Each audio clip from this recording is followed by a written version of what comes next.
এইভাবে বানিয়ে ফেলো chilli soya, বাচ্চা থেকে বড় সবাই চেটে চেটে খাবে।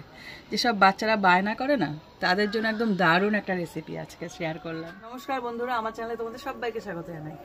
আমার হাতে দেখো কি আছে, এটা হলো সয়াবিন। আজকে করবো চিলি সয়া, দারুণ টেস্টি ডিশ, চিলি চিকেনের মতন করে নাকি? হ্যাঁ একদম অ্যাজ ইট ইজ, এটা সয়াবিন দিয়ে। তো চলো শুরু করা যাক। একটা কড়াই বসিয়ে দিয়েছি, এবার দিয়ে দিচ্ছি জল। এই জলটাকে গরম করব, সেদ্ধ করা পালা। সয়াবিনটা সেদ্ধ না, গরম জলটা সেদ্ধ এই সয়াবিনের মধ্যে দেবো, সেদ্ধ করবো না। জলটা দেখো গরম হয়ে গেছে, এবার আমি সয়াবিনের মধ্যে দিয়ে দেবো। এটাকে পুরো না এমনভাবে তুলতে হবে যেন পুরো সয়াবিনটা না জলটা চুষে নিয়ে পুরো টোপা টোপা হয়ে যায়। এটাকে ভালো মতো ডুবিয়ে দিতে হবে, ভাবে পুরো জলটা চুষে নেবে। এগুলো তো এখন ছোট আছে, এগুলো জল খেয়ে পুরো ফুলে যাবে। হ্যাঁ দেখো সয়াবিনগুলো কত ফুলে গেছে, জলটা পুরো চুষে নিয়েছে। দিয়েছিলাম কতটুকু আর কতটা বেড়ে গেছে। এবার কি করবো, এই সয়াবিনটা এই জল থেকে তুলে তুলে কড়াইতে নিয়ে নিচ্ছি। ওটাকে ধুতে হবে, সয়াবিনটাকে না 2-3 বার করে জল দিয়ে, এমনি প্লেন জল দিয়ে ধুয়ে নেবো। দেখো এমনি যে প্লেন জল, সেই জল দিয়ে দেবো। গরম জল থেকে তুলে নিয়েছিলাম, এবার আমি ঠান্ডা জল দিচ্ছি। ঠান্ডা মানে এমনি জল আর কি। এইবার এখান থেকে চিপে চিপে এর মধ্যে তুলে নেবো। সয়াবিনটা ধুয়ে নিতে হয় একটু, এই দেখো পুরো শুকনো করে করে তুলবো, মানে এর মধ্যে আর জল থাকবে না। এই যে চিপে চিপে পুরো জলটাকে ফেলে দেবে, তারপর এর মধ্যে নিয়ে নেবে। দেখো সয়াবিনগুলো পুরো চিপে নিয়েছি, 2-3 বার করে ধুয়ে নিয়েছি এটাকে। এবার এর মধ্যে দিয়ে দিচ্ছি কর্নফ্লাওয়ার। তোমরা কর্নফ্লাওয়ারের বদলে ময়দা দিয়েও কাজ চালাতে পারো, তবে কর্নফ্লাওয়ার দিলে ভালো হয়। এখানে হচ্ছে আসল জাদু নাকি রান্নাটা। দিয়ে দিচ্ছি লবণ,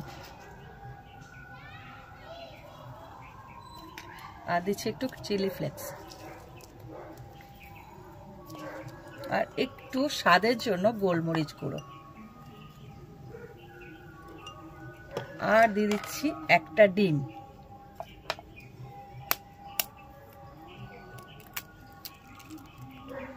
এবার এটাকে পুরো হাত দিয়ে মাখবো, এটা যেন পুরো কোট হয়ে যায়, মানে প্রত্যেকটা সয়াবিন যেন প্রত্যেকটা এই মশলাগুলো ভালো মতন মেখে যায় এর মধ্যে।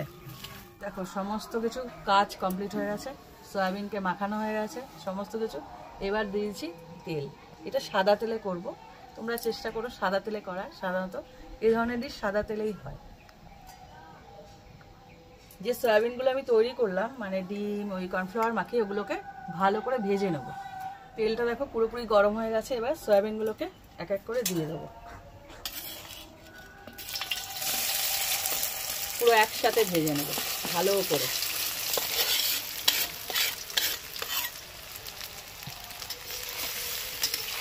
এটাকে না পুরো লালচে করে ভেজে নিতে হবে, মানে যতক্ষণ না লালচে হচ্ছে, ও গায়ে ডিম আছে তো তার জন্য ভালো মতন ভেজে নিতে হবে। ততক্ষণ মতো ভাজতে হবে যতক্ষণ না লাল হচ্ছে। দেখো পুরো লালচে করে ভেজে নিয়েছি, এবার আমি এগুলোকে এক এক করে তুলে নেব। ভালো যে মানে এই রেসিপিটা না কিছু লাগে না, শুধু খাওয়া যায়, পরোটা বা রুটির সঙ্গেও খাওয়া যায়। রাতের বেলা কিছু না থাকলে সয়াবিন থাকলে এটা করে ফেলা। আর যে যে আজকে উপকরণ দিয়ে করছি না, সব কটা অনেকে সয়াবিন খেতে চায় না, হ্যাঁ তার জন্য তো মারাত্মক জিনিস এটা। বিশেষ করে বাচ্চারা না খুব আঙুল চেটে খাবে। হ্যাঁ আমি তো ছোটবেলা থেকে এটাকে এইভাবে খাইয়ে খাইয়ে বড় করেছি। এবার দিয়ে দিচ্ছি তেল, প্রথমে দিয়ে দিচ্ছি রসুন কুচি। দেখো এখানে কতটা রসুন নিয়েছি, প্রায় 10 থেকে 12টা রসুন কুচিয়ে নিয়েছি। এইভাবে একদম ছোট ছোট করে রসুনটাকে কুচিয়ে নিয়েছি। সেমভাবে লঙ্কা নিয়েছি 4টে, একটা একটু লালচে কাঁচা লঙ্কা আর এমনি সবুজ কাঁচা লঙ্কা, দুটোকে একসাথে এখানে কটানো নিয়েছি। এখানে কাঁচা লঙ্কা নিয়েছি 3 থেকে 4খানা, এগুলোকে খুব ভালো করে কুচিয়ে নিয়েছি। এত গরম হয়ে গেছে না, মানে মাথা কাজ করছে না। এগুলোকে ভালো করে ভেজে নেবো, ভাজার আগেই ভাজা হয়ে যাচ্ছে। তেলটা এত গরম না, কড়াইটা তো গরমই ছিল। এবার দিয়ে দিচ্ছি, এটাকে হাই ফ্লেমেই করতে হবে। দিয়ে দিচ্ছি পেঁয়াজ আর ক্যাপসিকাম, দেখো দুটো একরকমভাবে কেটেছি, দেখাচ্ছি। পেঁয়াজগুলোকে এরকম কিউব কিউব করে কেটেছি, আর ক্যাপসিকামটাও তাই। এই দেখো পুরো চিলি চিকেনের মতন করে কাটা। চিলি চিকেন যেভাবে কাটা হয় সেম ভাবে। হ্যাঁ, তো চিকেনের জায়গায় পনির, এই পনির বলছি, সয়াবিন পড়ছে। দিয়ে দিচ্ছি পেঁয়াজ। পনির দিয়েও তো হয় এটা? পনির দিয়েও হয়, ছাড়া হয়েছে তো পনির কাবলি দিয়ে। ছোলা দিয়ে হয়, সব কিছু দিয়ে হয়। এবার এটাকে একটু ভেজে নেব ভালো করে। আর কিছুটা এই সময় কিছুটা স্প্রিং অনিয়ন এখন দেবো, আর কিছুটা পরে দেবো। যে সাদা পার্টটা আছে না, স্প্রিং অনিয়ন যে সাদা পার্টটা, মানে সাদা যেটা পেঁয়াজটা, সেটাকে আগে দিতে হবে, আর শাক যেটা সেটা পরে দিতে হবে। এগুলোকে ভালো করে ভেজে নিতে হবে। দেখো পেঁয়াজ আর ক্যাপসিকামটা একটু ভেজে নিয়েছি। ক্যাপসিকামটা না পুরো গলে গেলে ভালো লাগে না, মুখে পড়ে ভালো হালকা লাগবে। ভেজে নিতে হবে। এবার দিয়ে দিচ্ছি আদা। আদাটাকে এভাবে গ্রেট করে দেবে। আদার যে ফ্লেভারটা না, ওটা মুখে আসবে, তাই জন্য আদার পেস্ট দেওয়া যায়, তবে আমি এভাবেই দিই, আমার ভাল লাগে। আদার যে মুখে পড়ে না, ওটা ভাল লাগে। আর রসুনও তাই, অনেকে আদা রসুনের পেস্ট দেয়, কিন্তু আমি আদা রসুনটা এইভাবে দিই, মানে কুচি কুচি করে। আর পিছনে দেওয়া কে গেল, বেজি গেল সারাক্ষণই আসছে। এবার একটু নেড়ে নেব। আদাটা যেহেতু দিলাম, এবার একে একে সমস্ত মশলাগুলো দেবো। দিয়ে দিচ্ছি লবণ। এখানে সয়া সস পড়বে, সেই অনুযায়ী লবণটা অ্যাড করতে হবে। আবার এদিকে সয়াবিনের মধ্যেও যখন মাখাছিলাম নুন দেওয়া ছিল, হালকা একটু হলুদ দেবো, হালকা, না দেওয়ার মতো, মনে সান্ত্বনা ওটা। অল্প। এবার এটাকে একটু নেড়ে দেবো, কারণ এর মধ্যে তো জল দেওয়া যাবে না, জল ছাড়া রেখেছি। দিয়ে দিচ্ছি একটু গোলমরিচ গুঁড়ো ফ্লেভারের জন্য,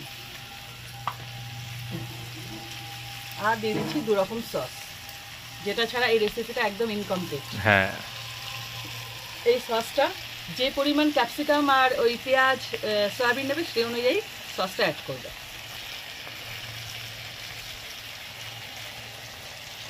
আর এটা হলো ডার্ক সয়া সস, এটা বেশি দেওয়া যাবে না, এটা এই ছিটের 1 ছিটি দিয়েছি। এবার এটাকে মিশাবো। এখনই কি সুন্দর একটা মানে গন্ধ বেরিয়েছে, দারুণ একটা গন্ধ বেরিয়েছে, মারাত্মক মারাত্মক। এখনই খেয়ে নেবো? না, লঙ্কার গুঁড়ো দেবো একদম অল্প। এটা একটু ঝাল একটু মিষ্টি এরকম ধরনের হবে, একদম অল্প।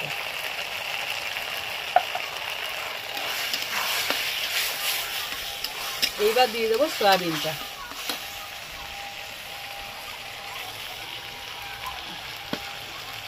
এইবারে শুধু মেশানোর পালা।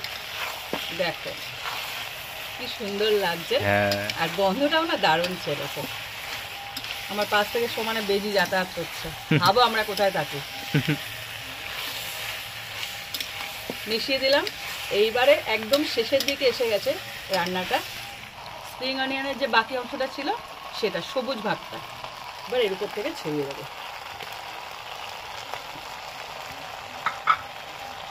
এবার হালকা হাতে শুধু এরকম নাড়ার পালা, এরকম করে মিশিয়ে দেবে। দেখো ক্যাপসিকামগুলো ঠিক এরকম অবস্থায় নামাবে, এদিকে সেদ্ধ হয়েছে কিন্তু একদম গলে যাবে না।